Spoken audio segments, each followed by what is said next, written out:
if this is allowed to happen in Caracas, it can also happen in Abuja, Tripoli, or any other capital of the world. And yes, the EU actually, taking, this kind of foot dragging, approach is something that is visible to us with our mortal eyes. Now, I do not imagine that the EU will continue to, take this kind of, non-allied position.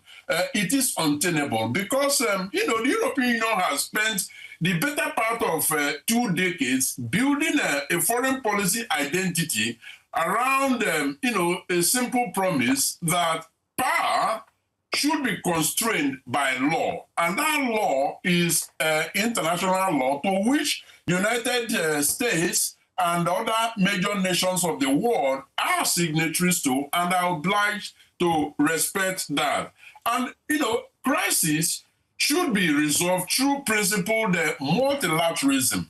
And so that means that, as a matter of fact, it shouldn't have been, Donald Trump and United States acting unilaterally.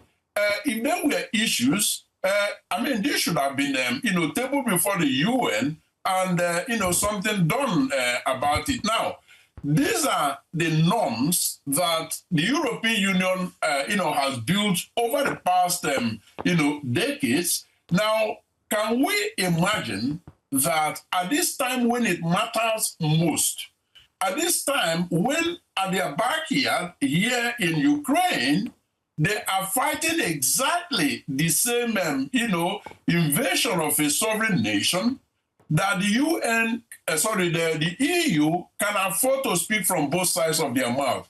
I just don't know how they are going to do that. So I can only imagine that what is happening right now is that, backdoor diplomacy is, the backroom diplomacy rather, is taking place, and that, the EU is prevailing silently on Donald Trump to actually de-escalate and do things the right way. And, being their ally, that at some point he might either listen to them or they will be forced to do the right thing, which is condemn this and then set a democratic process in place in Caracas.